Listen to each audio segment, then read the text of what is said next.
Okay, so picked up the Model X Plaid yesterday, and there's a lot to cover. I mean, it's a completely different car inside, but from the outside they look alike.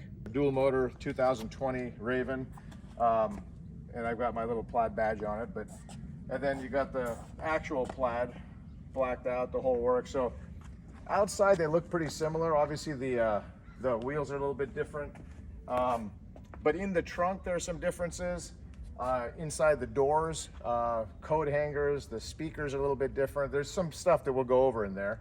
The keys are a little different. You can see this one's got a silver silhouette. This one's black because it's all blacked out. So it's like they've even done that little change. But we'll go through this and we'll kind of compare both of these cars, and obviously not from a performance standpoint, but just aesthetics, layout, ergonomics.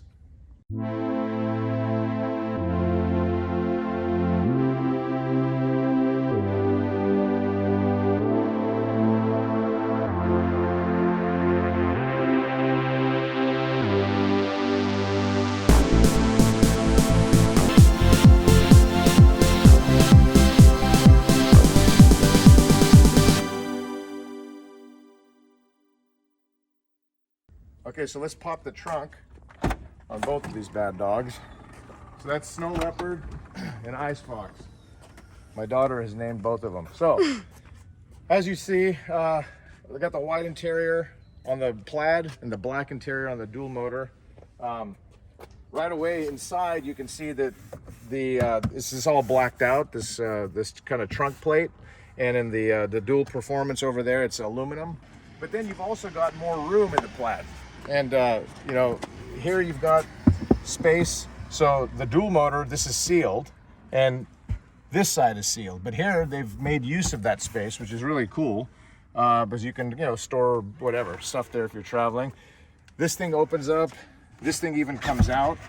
This thing even comes out, so you can even open up more space. And there's a pretty good recessed area in there, so pretty nice, and it just drops back into place. One thing I don't like is this doesn't stay up. This doesn't stay up, whereas on this one actually stays up. It kind of gets wedged behind these little knobs here, the blokes. So that thing gets there. And then the 12 volt, you got the 12 volt adapter here on the dual performance, whereas on the Plaid, it's tucked in behind here. And so you've got it right in this area here. That's the 12 volt.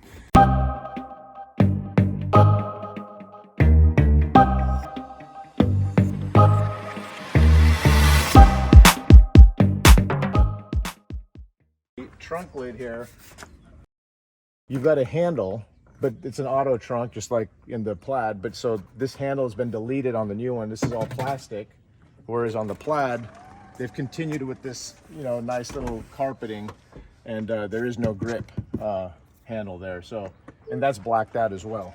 And so that's one of the other differences. Okay, so let's pop open the Falcon door. You can see the blackout here on the Plaid. So let's pop this thing open. Okay, so let me turn, hold on, this music. Get copyright infringement for that. Is that Bon Jovi? Okay, in any case, so couple differences right off the top. Model X with the new font, they brought that back. That doesn't exist in the other one. There's a speaker underneath here. That doesn't exist in the dual performance either. And right on the side here, there's no vent. This is just the leather continues to wrap through, no vent. Whereas we'll go and look at the other one, it has a vent. And then lastly, the coat rack buttons here, which the other one doesn't have. So now let's go take a quick look over there. See this thing open? I love these Falcon doors. I mean, look at that. I mean, that right there is just, you gotta love that. Okay, so now let's just take a quick look. So again, there's no coat hanger, no speaker there. No Model X writing here, and then but you have the vent. You got the vent here. On the actual door itself, there's just this one speaker, and then you've got this armrest and then the controls. right? And on the Plaid, this is integrated. It's a two-piece with another speaker. So let's go take a look at that. So here you can see it's got this textured kind of material, but there's a speaker behind there, tweeter. I could hear it. So that other one, the model, the dual performance doesn't have that. And then the window switch is integrated into this piece of leather. It's not right on the bottom here. So it's like now you've just got a little bit different look to it. And then the screen, the whole controls for the heating, cooling, vents, all that stuff, cup holders. It's got USB-C, which I believe the other one has as well.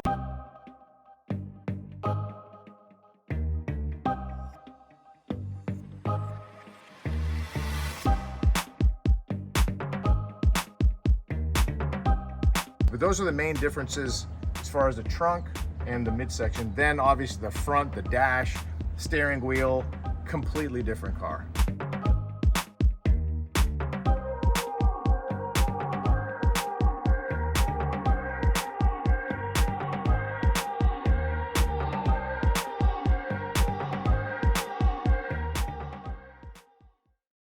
Okay, so now let's move to the front seat area. So obviously the doors are completely different design. It's got this carbon fiber piece that kind of protrudes out, but it's a nice, I still like it, but it's definitely way more complex. And then you got all the controls here on the door, right? And then you got a lever, so it's a kind of a physical pull button. Steering wheel, we've got all these stocks, you know, windshield wiper, autopilot, the gear selector, all of these things. Somewhat cumbersome, normal traditional car, but a bit cumbersome compared to the new Plaid. The vertical screen, just like, you know, traditional vents. You know, we've got this center stack here with the cup holders kind of raised up a bit high. Then there's this kind of this awkward drop down. I mean, it's cool, but it's just not very functional in here either. It's just kind of just this big space, but not super functional. And then here, there's like a phone charger. And then a little storage compartment and the USBs for your Sentry mode and what have you. But so, you know, a bit complex, a little storage in here, a lot of moving parts. Now let's move over to the Plaid and see how simplified it is. And it's a really simple design, the way they've done this. It's, you know, they've really figured out what people use and what needs to be, you know, situated on the doors and what doesn't. So here on the door, you may want to move back here so the shadow. And so, like here, you can see the, you know, you've got the window controls, but none of the other window lock, mirror, any of that kind of stuff. That is all found on the horizontal screen in here. Obviously, no center stacks. The yoke steering wheel. This, what I like to call heads-up display. This reminds me of a heads-up display.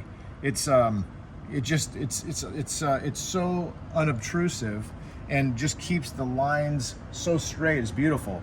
And then you've got this integrated vent system where you can't even, it's even better than the Model 3, which was integrated, but this one you really can't see, and it's the same in the back.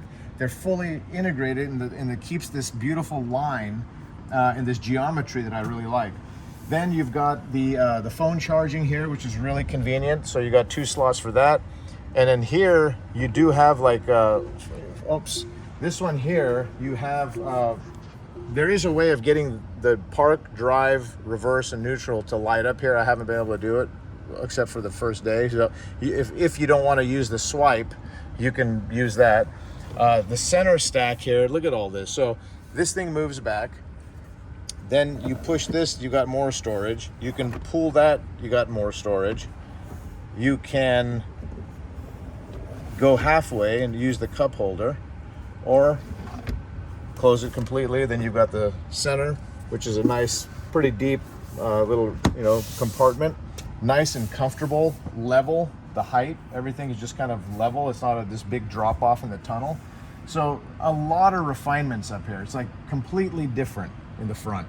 And I love it. And in this yoke, I love the yoke. Obviously it's gonna take some, you know, the yoke is gonna take some getting used to, but it gives you a sense of occasion when you're driving it. You feel like you're in something special. And I think that is, you know, it's a cool thing. I mean, I want to feel that sense of occasion in a car like this that's one of the fastest cars in the world, production. I mean, it's hard to believe, 6 seats, you know, but like this is an incredible vehicle and it deserves something special, like a sense of occasion. Okay, so one of the things I did on the dual motor, I got an auto frunk. And actually on my Model 3, which I sold, I put an auto frunk and trunk.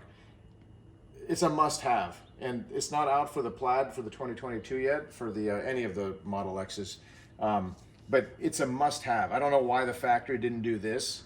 Maybe it's just to give business to third parties to be able to do add-ons and tuners and stuff like that, so that's cool, but it really is necessary. I mean, because it's not easy to latch these hoods. Matter of fact, when I was taking delivery of my Plaid yesterday, it was unlatched, and then because the car was locked with it unlatched, when we unlocked it, the mechanism had already slid over, so you couldn't close it. And I actually had to go inside, and they had to, you know, tell me that, and we had to figure it out. So you needed just a push button. So with this, double click. That's the way it should be. It really should come from the factory like this, if you ask me. Now, one of the things I'll point out, you know, you can see here, the line, the gap is not great on the dual motor. It's not a great line in terms of the fit and finish. This side's better. You can see this side's better, but the other side kind of protrudes, and that was before. That was before we did that auto frunk. It was just, it's always been like that. Now let's go over to the Plaid, and the house is a mess because of a construction project, so this place is a mess. But here we can see no auto frunk, and then the mechanism, you know, you gotta push down, and you gotta kind of put your weight into it and kind of really push down on it. And you always get worried if someone doesn't know what they're doing to dent it. So this really needs to be an automatic feature. But you can see fit and finish wise, the gaps on this car are really nice. I mean, everywhere you look, actually, the gaps are pretty nice. They're all pretty even and pretty flush. Even here, where they're more notorious, even here, the door lines up. You can see that even lines up. And even here, in the back, you can see that it lines up real nice. And you know, these don't typically do that. And you come into the back, you can see the gaps here.